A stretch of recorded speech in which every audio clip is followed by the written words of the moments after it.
Hello and welcome to this RSA Europe and JRC webinar on the future of cities. I'm Professor Ed Manley. I'm Professor of Urban Analytics at the University of Leeds. It's my pleasure to welcome you. I will be chairing today's session. So before we get started, a couple of housekeeping notes. This Zoom meeting will be recorded and made available on the RSA Europe website. And please put any questions that you have in the Q&A box at the bottom of the screen. And we'll be answering those later. So today's webinar, is a second of three focusing on the Future of Cities report. The webinar series is organised by the Regional Studies Association's European Foundation, that's RSA Europe, and in partnership with the JRC. The Future of Cities report identifies challenges influencing the future of cities in Europe and beyond. It also presents several perspectives from which to look at resolving these issues. It's an initiative from the Joint Research Centre, the JRC, the Science and Knowledge Service of the European Commission, supported by the Commission's Directorate-General for Regional and Urban Policy. So we're going to hear from a couple of speakers today who I'll introduce in a second. But first of all, we're going to receive an introduction to the JRC from Alessandro Rainoldi. So Alessandro Rainoldi is the head of Territorial Development Unit at the European Commission's Joint Research Centre, working on regional, urban and rural and innovation policies. He worked extensively for the Commission's Directorate-General for Regional and Urban Policy, namely dealing with the negotiation and management of EU funding programmes and contributing to policy agenda on issues relating to governance, innovation and evaluation. He previously worked at the study and research department of a leading Italian banking group and as a freelancer journalist. He teaches EU structural funds at the European College of Parma. Okay, so I'll hand over to Alessandro. Thank you very much, Ed, and thanks to all those who have joined us in this second webinar of the Future of Cities series. As Ed has correctly pointed out, this is a series of webinars based on research that we carried out at the Joint Research Centre on the future of cities and further updates. For those who are not familiar with the Joint Research Centre, well, the JRC is a service of the European Commission, which is intended to provide science for policy advice to our colleagues working in the different Commission departments. The JRC is working through a network of sites across the EU, Brussels, of course, but also other sites across 5 member states. I'm located in Seville, in southern Spain, and my colleague Patrizia, who will present the brief, is actually located in Ispra in northern Italy.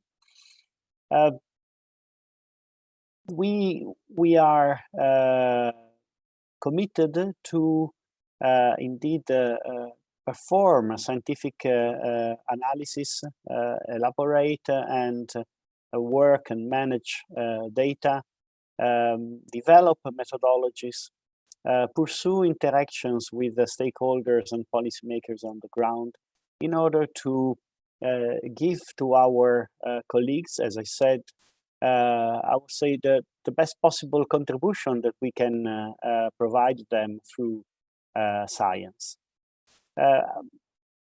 We are a tiny team inside the Joint Research Centre working on territorial development topics. We are 40 people altogether. And we work extensively on urban issues and rural topics as well, trying to adopt a holistic approach to territories, to places, and indeed work both with quantitative and qualitative analysis, as well as with the scientific community and with policymakers and practitioners. The Future of Cities activity is also an activity which in our hopes, I would say, and in our views, would serve future decision-making processes in the Commission in order to develop and update, enhance the approach to cities from the European perspective. Therefore, we have decided to run a series of targeted analysis on topics that we believe are crucial in order to understand what would be the future of EU cities. Therefore, we would like to share with you, with the scientific community, with all of you, actually, the first findings that we have with three specific topics, as Ed has just mentioned. In our ideas, this will not be just a series of three, but it will go on in order to provide and again dig into other topics that we believe are fundamental in order to understand the future of cities. And we will do that through our community of practice on cities that will gather in October in the occasion of the European Week of Cities and Regions in Brussels, and where we hope also to see you there and participate to the debate. So without further ado, I wish you a very fruitful discussion, and I leave the floor back to Ed. Thank you very much. Thanks very much, Alessandro. Okay, so let's move on to our first speaker. Our first speaker is going to be Patrizia Sulis, who is a spatial data scientist specializing in urban analytics and machine learning. In her research work, she applies data science techniques in traditional fields of urbanism research, including urban diversity and vitality, urban morphology, and spatial inequalities. She holds a PhD in spatial data analysis from University College London, which was with me, and an MSc in urbanism from the Delft University of Technology. She's currently a scientific officer at the Joint Research Centre of the European Commission, where she carries out research using big data and machine learning, investigating spatial patterns of inequalities in cities and territories related to access to services, human mobility, and digital accessibility. So, over to you, Patrizia. Okay, thank you very much. Today I'm presenting a brief that we published last year about urban technologies and cities together with DigiConnected. So pressing challenges like climate change and social inequality often arise and are exacerbated in cities, but at the same time, it is in cities that they can be successfully tackled and also mitigated. And digital technologies and innovative solutions can help address urban challenges and also significantly improve the quality of life of citizens, connecting human and technological capital to improve well-being and social inclusion, and also the quality of the environment in cities. Urban technology can also represent new opportunities for cities in terms of growth, sustainability, and development.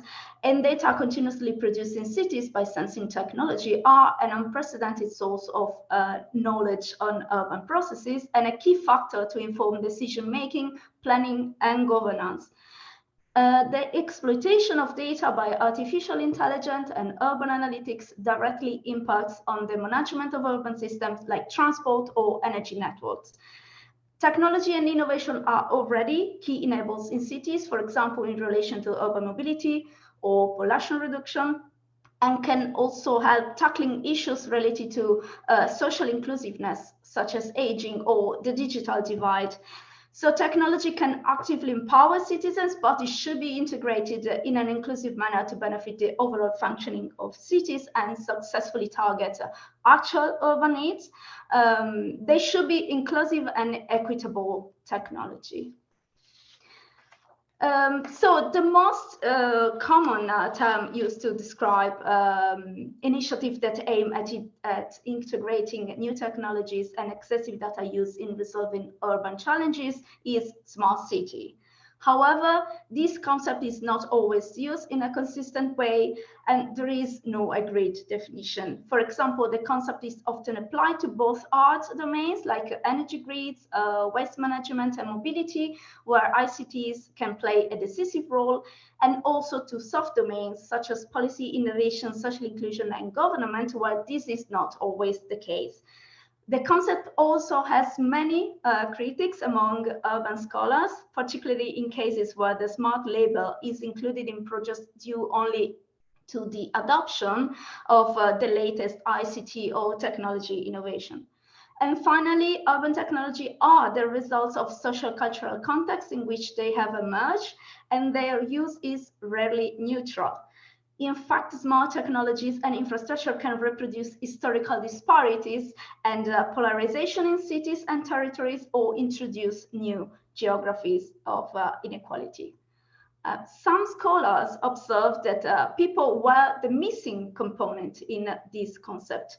A smart city should start from the human capital side rather than simply relying on the application and the integration of ICTs in the urban fabric to automatically create smart cities. And therefore, they proposed a more holistic approach where investment in human and social capital complements those of inner technology. And this approach provides a useful working definition for the current discussion on smart cities. And in particular, it resonates with the European approach on urban technologies, which appears different from other parts of the world. It is a less technocentric and more human-centric and sustainable concept of green and resilient cities supported by sustainable economic growth and inclusion. And this approach is challenging the smart city technological paradigm of previous years, which was also not very successful. Furthermore, it is now recognized that citizens can provide relevant knowledge and data to be used in cities management and governance. And the European approach therefore promotes a model that combines three different components: a dedicated focus on environment and sustainability, a participatory approach, and a strong concern on data privacy. Cities have a critical role to play in reaching the European Commission priorities, and smart cities initiatives are one of the pillars of the EU strategies, like the EU Digital Strategy and the EU Green Deal, for a human-centered, sustainable and more prosperous future, as cities are the closest to citizens in terms of service delivery and engagement. So we identified the three main trends in European smart cities. The first one is about AI and data analytics, which are a big part of smart cities application, exploiting the large quantity of data produced by sensing technology located in cities used by people in the daily life. In European cities, this is often represented by a human-centric AI employed for the automation and improvement of urban infrastructural systems. Also, Internet of Things devices have been widely contributing to the production of data later used by AI, mainly for predictive analytics and for real-time management of system performances. One example is the development of AI-driven applications, such as the smart bins for urban waste. There are also AI-enabled digital twins used, for example, to target zero pollution and address climate impacts. And in fact, digital twins are frequently used to approach complex urban challenges in an holistic manner and also improve local decision-making. So digital twins use AI algorithms, data analytics, and machine learning to create digital simulation models and what-if scenarios to both the short-term decision-making and the long-term strategic planning to ensure the impact of important planning decision can be predicted, can be analyzed, and consulted before implementation. In the brief, we include a couple of examples. The first one is the Helsinki Climate Energy Atlas, which Helsinki developed to be used to support decision-making through modeling and simulation of energy efficiency for building stocks, energy consumption, potential of renewable energy resources. It is based largely on open source software and open data. And in this case, the digital twin is an important tool to contribute to strategic decision-making within the city administration, particularly in its objective of reaching climate neutrality by 2035. Another project that we included is the Leeds project that will create digital twins of urban logistics network in 6 cities, Madrid, The Hague, Lyon, Budapest, Oslo, and Porto, to support experimentations and decision-making with on-demand logistic operations in a public-private urban setting, but at the same time aiming at reducing air pollution. Now, it is not a coincidence that many projects are related to environmental priorities. In fact, approximately 80% of smart cities projects co-funded by the European Commission address urban challenges related to mobility, climate change, and energy issues in cities. This is clearly related to the Commission priorities, and it's also reflected in the funding projects. One example is the current 100 climate neutral and smart cities that aims to help European cities tackle climate change and reach net zero by 2030 through collaboration, research, and lesson learned. And so the application targeted the management, optimization, and performance of urban infrastructural system currently represents the majority of examples. And as a result, the funding available for smart cities initiative on soft domains like social inclusion or policy innovation are at the moment less common. Now, the introduction and the implementation of technological innovation should address the needs of all types of cities. However, at the moment, most intervention happen in big and capital cities for reasons related to the availability of financial and human capital means that help compete for the funding. Another aspect to mention is that many projects target individual problems rather than apply a more holistic approach to the whole urban system. And the creation of test beds or innovative district is often encouraged in the current strategy for creating demonstration cities, leading to concerns about the empowerment of certain urban areas to the detriment of others. And this happens for many reasons, including the availability of data or the lack of it for central areas, limiting the extensive application of the project. And also, smart cities projects exist in silos and they are not interoperable with other systems in the region, in other cities or across border. And these aspects limit the availability of data that can be shared or can be reused to improve services, meaning that cities must often invest in bespoke solutions at significant cost, and this is not always an option for smaller cities. So these trends are related to 3 main key issues that can be identified.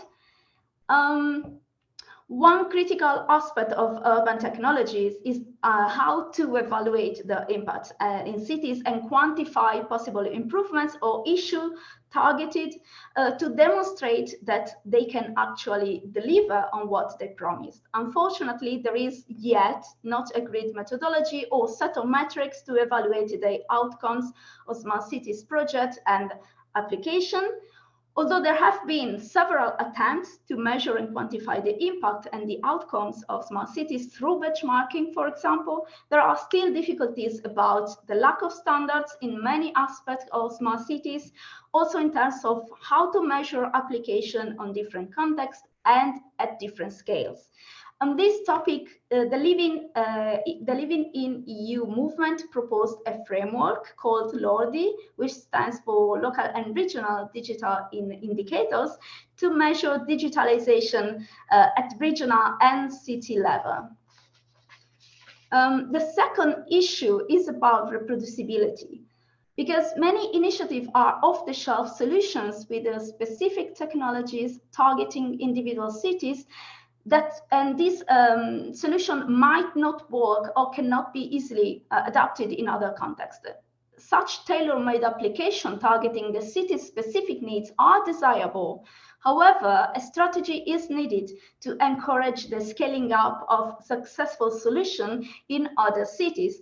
And scaling up is a process that may happen in different ways, including the expansion of the same technology and application to the entire city, and the replication of the strategy and technology in other cities. And this might require different level of commitment from city administrations. Also, the scaling up process must include the small and medium cities that often do not have the resources to reinvent the wheel and invest in customized solution.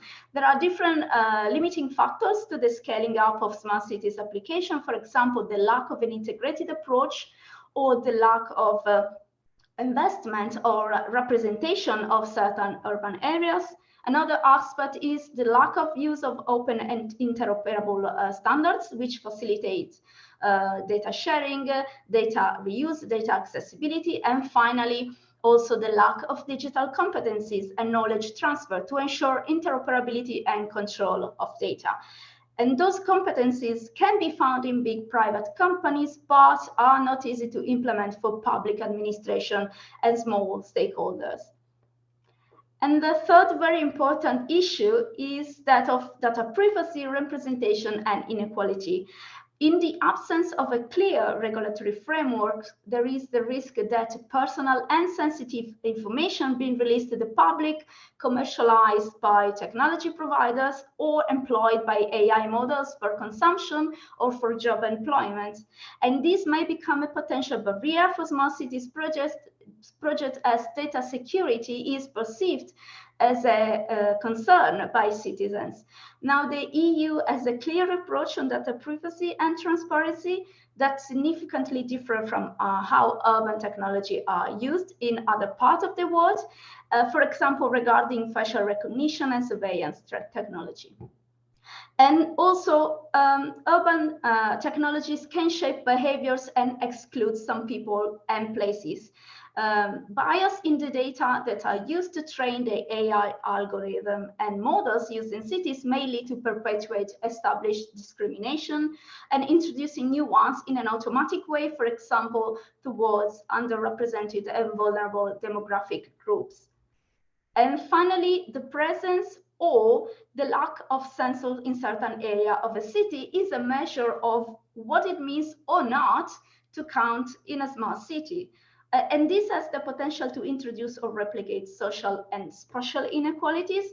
It is a signal of lack of investment and disengagement from areas and residents in the overall plan, and also it increased the risk of growing digital divide. Therefore, policies should be put in place to ensure an even and equal access to new services in all neighborhoods.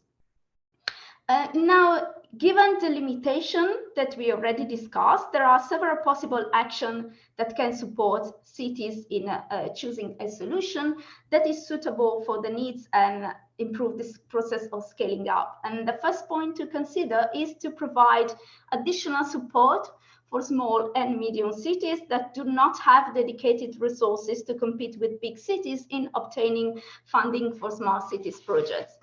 For example, incentives to improve digital competencies in the cities for the city staff and dedicated support to know how to develop the proposal so that they can have fair chances to access available funding opportunities.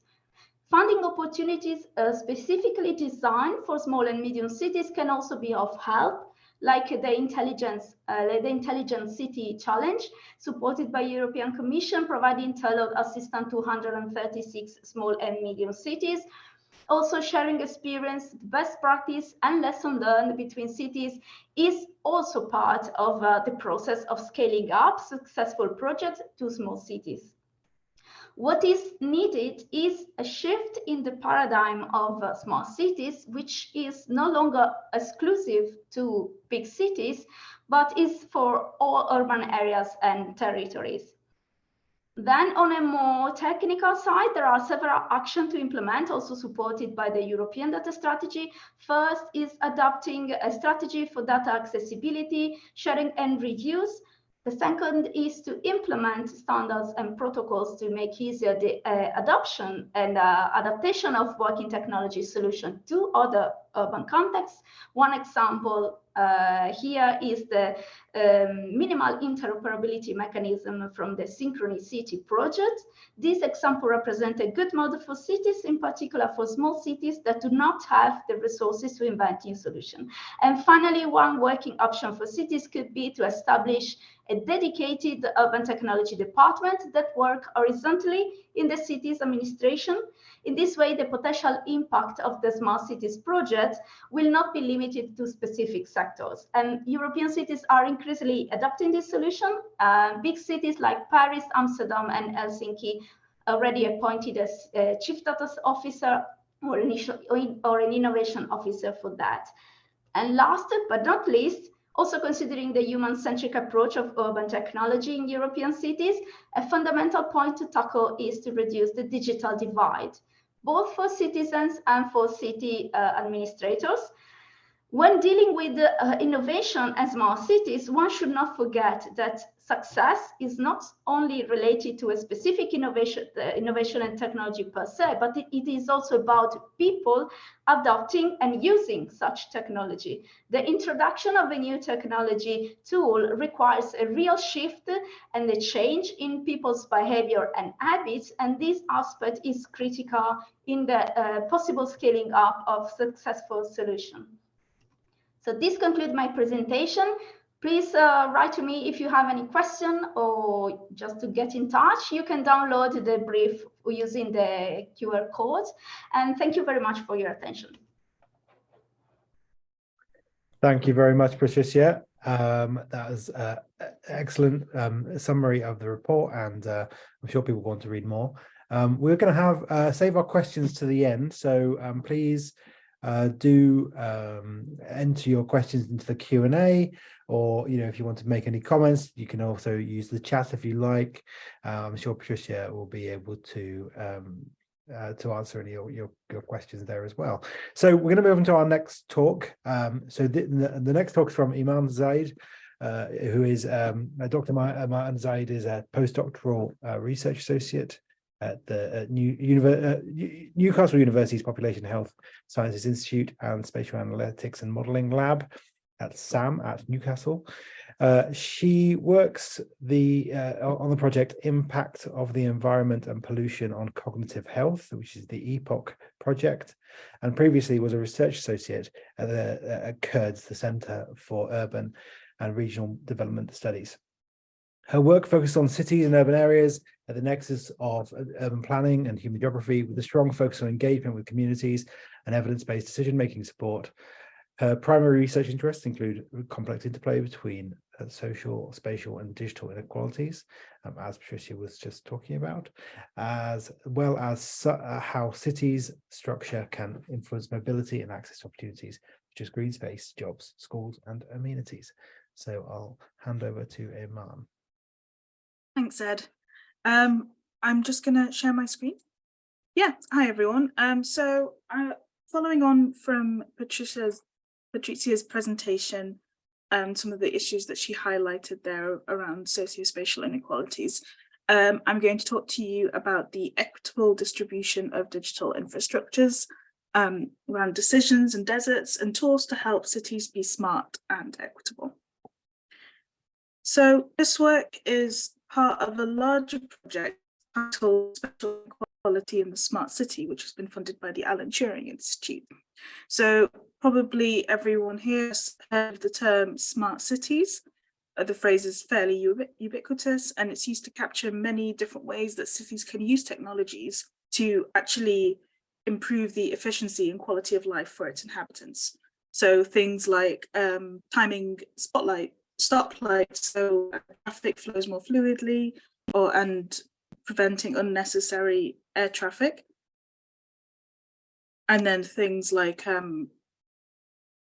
dashboards that can visualize illnesses and vaccination rates, or in our case, sensors that can identify where a water leak has occurred.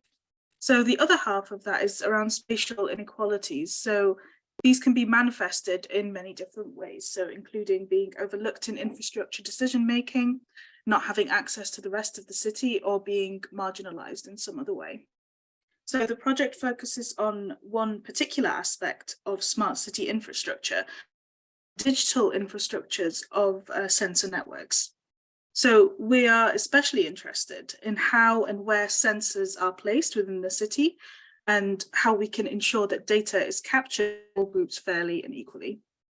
So I'd like to just introduce the team that's been working on this project. So it has been a team effort from the start, and it couldn't have been possible without everyone working together. Just to give you some background, the provision of infrastructures in general has had many ongoing challenges, so ranging from things like adequate funding, the actual physical placement in the urban landscape, political contestation, and then who actually benefits from the infrastructure once it is in place. So when infrastructure is inadequate, especially essential infrastructures, things as water and power, that can actually have catastrophic consequences for people's lives and the economic outlook of the country. So we also have inequitable distribution, which might not be inadequate, but it is inequitable. And this also has consequences, so ranging from energy poverty, socio-spatial exclusion, and digital exclusion as well. So we can see that distribution can be purposefully contentious in the case, for example, of bottled water extraction rights, as well as accidentally inequitable, but the outcomes are not dissimilar. So we're going to talk about a specific type of emerging digital infrastructure, which are sensor networks and their physically embedded apparatuses and components. So sensor networks are an increasingly integral component of the drive to make cities smart and data-driven. They are the defining feature of a smart city, and their physical components enable the collection of all sorts of data and information. However, they do have similar challenges to traditional infrastructure provision, especially around the distribution and the equity of such of coverage. So we're going to look at two sides of the discourse here. The first side is that smart city initiatives, like a lot of other infrastructural investments, are geographically uneven. They prioritize selected cities and populations, mostly areas that are already data rich, digitally connected, and relatively affluent, while the sensor deserts tend to be areas that have existing urban inequalities, so stratified by income, education, ethnicity, race, and age, amongst other factors. So the consequences of this can be quite wide-reaching. So you can have the lack of representation in the data that's being collected, and then that can influence decisions on that being made using that data, and then that can further reinforce spatial inequality. So we already have an example of when a digital infrastructure that has a physical component in the city and that is considered or was considered novel at the time in the internet. So even today, some areas can't get a fiber connection or internet at all. And that means that people are excluded based on their age and location. But the internet is quite an already embedded type of infrastructure.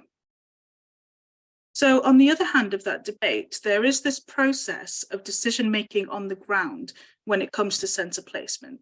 So these are the results of some of our interviews with key stakeholders, such as the urban observatories and city councils, and this is the integration of what we've learned from those interviews. So before a single sensor gets placed in the city, there is a process with multiple actors and considerations here. So we're interested in actually how does that decision get made, and eventually how we can actually support better decision making to avoid these issues of inequity. So we can see that there are 3 stages here. Firstly, we have the sensor project initiation. So data are needed for some purpose. It could be a research project or a statutory requirement, so that actually triggers the need to deploy sensors in some way. The budget and the actors and the decision makers are decided at this stage. Secondly, we have the overall approach to placement. So this is the kind of the general geographic area, whether a certain organization also wants these sensors placed somewhere based on certain research questions, etc. And then the sensor type is decided here, depending on what kind of data is needed to be collected. So sensor types are very different. You can measure air quality, noise, traffic, etc. And then finally is the actual physical sensor placement. So this is a micro scale process where the sensors are placed in the city. So it can be on lampposts, buildings, near specific hazards, etc. So we've seen that the considerations that decision makers tend to focus on are mostly technical and budgetary. So things like, will the sensor work in that location? Will it fulfill our project or our research questions? How much will it cost and how can it be maintained over time? So the inequality aspect is not necessarily considered during the decision-making process. So we've seen the two sides of the digital infrastructure distribution equation. We have these competing priorities in coverage and budget and maintenance. So an obvious question here might be, why don't we just place sensors everywhere? And that's not really possible. But what we can do is develop tools and procedures to help create these networks that all people and places can equally benefit from. So as it's a fairly new infrastructure, we can get in on the ground floor, as they say, when it comes to finding a solution for this type of infrastructure provision by actually refining the decision-making process and developing these tools. So hopefully that will mitigate some of the effects of uneven sensor network distribution. So to develop the tools, we will borrow from urban planning and use spatial decision support systems. So you might know them as decision support tools or decision support frameworks or dashboards. So they have quite a lot of names, but they are kind of similar in construction. And in this project, we create a proof of concept tool to distribute sensors. You've probably actually used a decision support tool. So for example, a GPS routing to a location, that is a type of decision support. So they have three essential components. So firstly, we have the spatial data itself. We have the interface that will allow a human to interact with the tool and see the outcome. And then we also have the back-end decision-making, and this can be an algorithm or an information management system or even an AI. So our tool has another essential component, which is embedding that user feedback and stakeholder knowledge into the tool itself. So our primary aim is to create an intuitive tool to help visualize and work through trade-offs and outcomes of sensor placement before these sensors are actually located in the urban fabric. So we have four main goals. Firstly, to visualize and evaluate these trade-offs and constraints.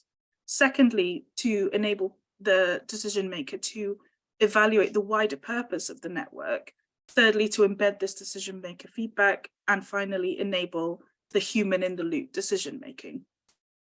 So more importantly, why are we doing this? So the purpose of this research is that sensor infrastructures are at the point where they are still fairly new, but they're not necessarily essential to the everyday person yet.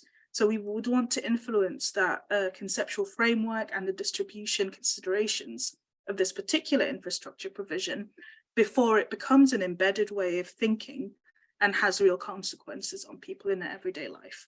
So we try and reflect this within the tool itself, where users are encouraged to think about the distribution, think about the populations they're covering, and think about the wider purpose of the network before placement and center equity and distribution of these digital infrastructures.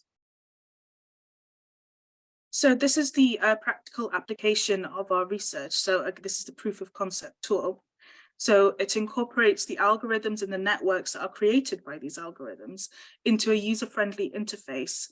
And then you can actually explore it and explore the different impacts of these different sensor network scenarios. So for each different scenario, the tool will show you the coverage across how different groups and different locations can vary.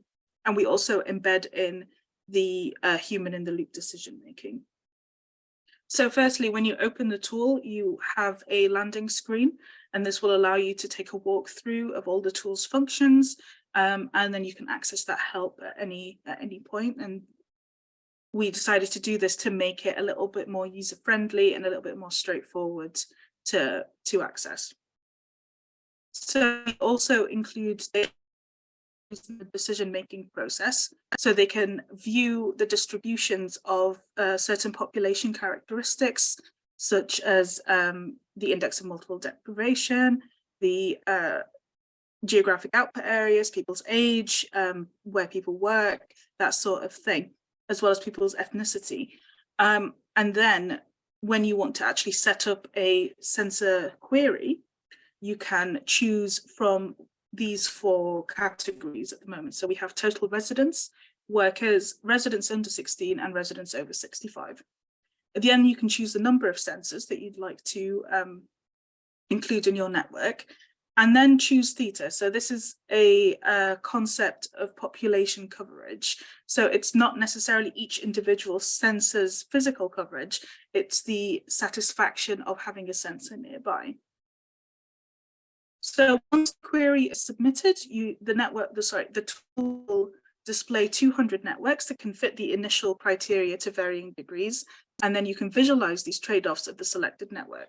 So for example, here we can see that the highlighted network that's displayed on the map is this little green triangle, and that has a 70% coverage of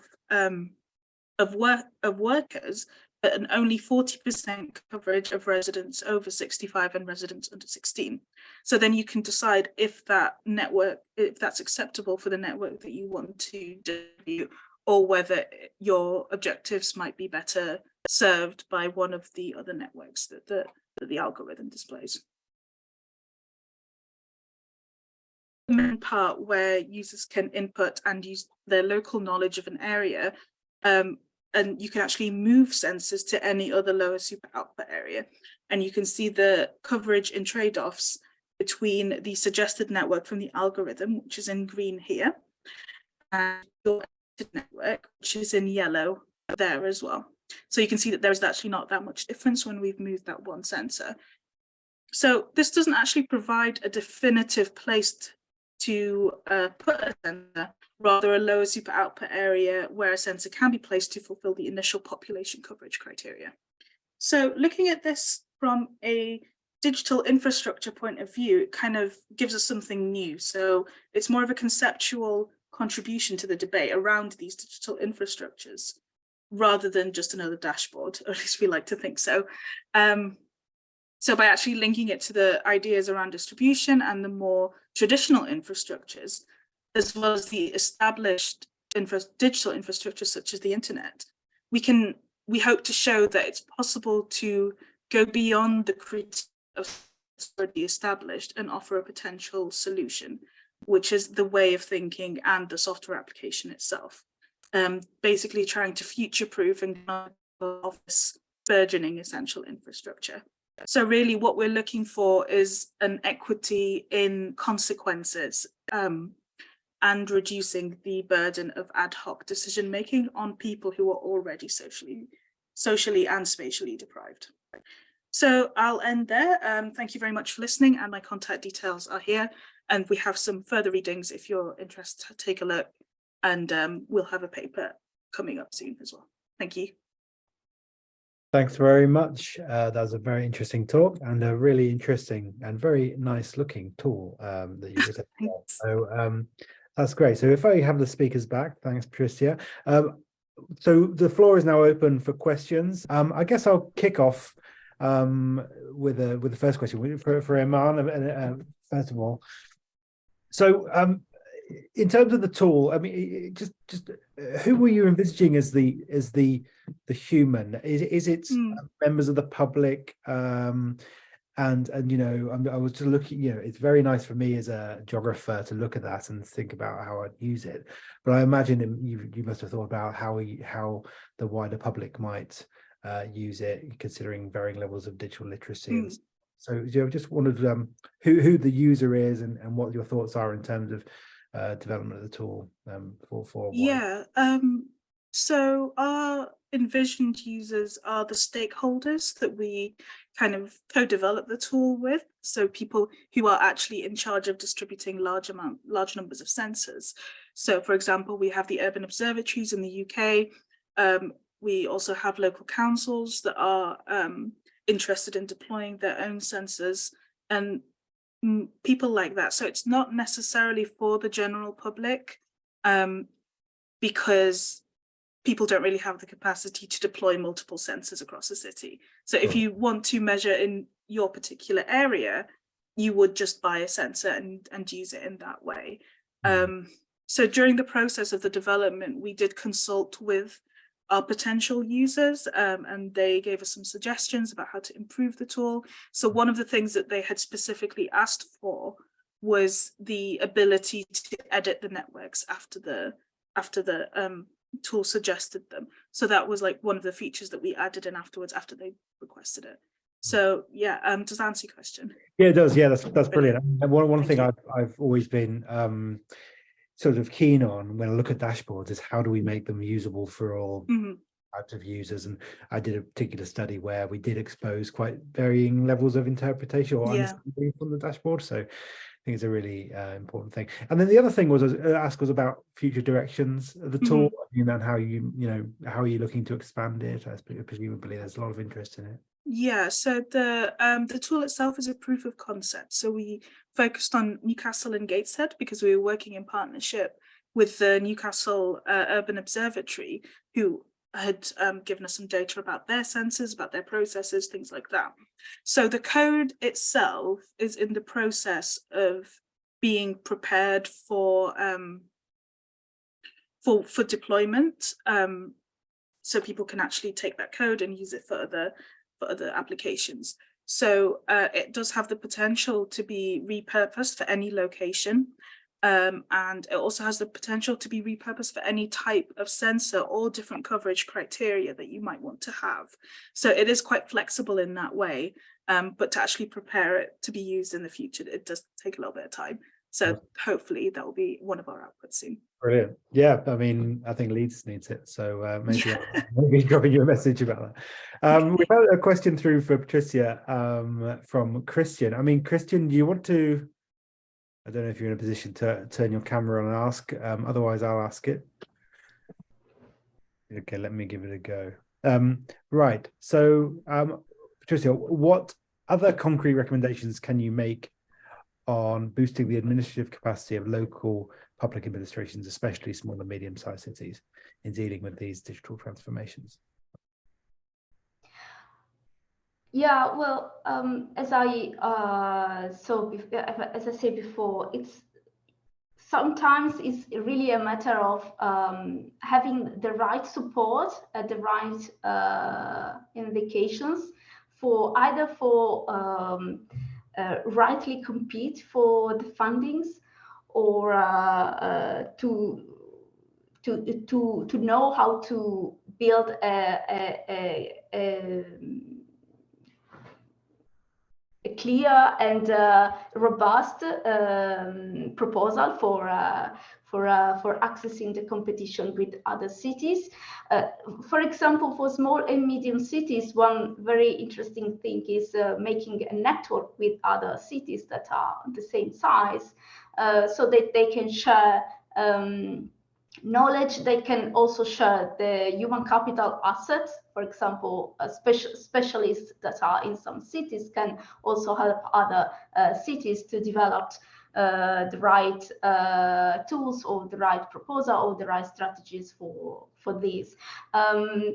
For example, Eurocities is a network that links a lot of cities together and also help in facilitating the sharing knowledge, sharing lesson learned, sharing successful proposal and projects to other cities, to your peers cities. So sharing what other cities have gone through helps a lot. And then again, it's a matter of really digitalization of the administrations. There, a lot of cities are up there, but sometimes it's really difficult to keep up, and clearly there is difference between private actors and citizen administration that have to deal a lot with a lot of emergencies or urban issue, and sometimes this is not really the priority, understandably. But being a network with the other cities actually helps a lot. Thanks, Patrizia. I actually had a question, maybe slightly related, and it is around, you know, I thought sort of the points you made in your presentation were excellent and very interesting. But I think this issue of standardization and limited skills, particularly in small and medium cities, are interesting. But do you think it, you know, in the context of trying to promote local-led innovation, do you think it risks sort of driving these smaller cities to large organizations who have got the skills and have got the standards and have got the background, and you know, do you think it's still possible for sort of smaller scale local led initiatives to be developed, you know, given what's been happening in Newcastle in terms of the Eman Observatory and Eman's work? What do you think? No, I do. And bottom-up initiatives even from a network of citizens, I think it's something that goes on in a lot of cities. The main problem is that is identified is that there are potentially a lot of successful tools applying technology for solving citizens' problem that maybe citizens themselves elaborate and develop. So not directly, not necessarily with the intervention of a big firms, big corporate firms, etc. But a lot of times, some successful tool that so this knowledge is not transferred to other citizens in other part of the city that maybe need them, or in other city that have the same problem. And so sometimes you see a lot of similar things are popping up in different cities, and this is okay, of course, but trying to sharing the knowledge and make network and scaling up through replication of successful projects in other cities can help a lot to concentrate the effort and solve the problems in a successful way. Great, thank you very much. Right, we've got another question for both of you. First, it begins with a compliment on two interesting presentations, which I agree with. So I'll read out the question. The rapid growth of digital infrastructure is going to lead to significant environmental implications, such as increased energy consumption and electronic waste, arguably, again, indirectly affecting the most vulnerable populations. Do you have any knowledge or thoughts on how cities can develop sustainable digital infrastructure that minimizes carbon footprint and promotes environmental sustainability? So that is a very good question. So what we kind of thought about relating to that was this kind of digital infrastructure growth is going to happen anyway. So if we are able to promote this sort of equitable thinking, we might also have an indirect effect on the environmental implications as well. So, for example, in our work, we did want to emphasize that if you distribute one good network, that's better than constantly churning through the census for very small research projects. So from that side of things, of course, there will be electronic waste and there will be some environmental impacts, but there are ways to mitigate it, if that makes sense. And also centering equity, we are hoping that at least that those consequences are distributed over of the entire population rather than centered on one particular, perhaps more vulnerable groups. Thanks. Brilliant. Thank you very much for that. Okay, and I just wondering if there's any more questions. I had one more then for Patrizia. So you mentioned Helsinki at least once in your talk, and it strikes me that, you know, Finland, Estonia, there are a couple of countries, I think, in the region which have done well in terms of broadening the use of smart cities technologies into smaller cities. So what is it about those places, if you're aware, of initiatives that they've undertaken that has allowed that to happen?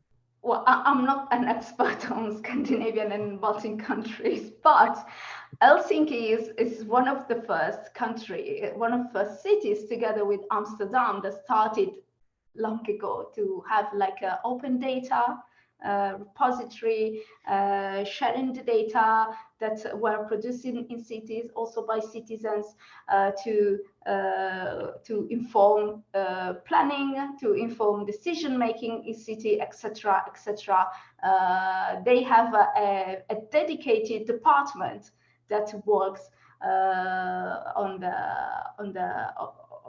reusing the data that is produced in cities, for monitoring the cities, for decision making, for consultation, etc., etc. So I'm not sure why those countries are so upfront, but indeed Helsinki, so Finland, also the Netherlands and Amsterdam and Rotterdam, they are quite upfront on that.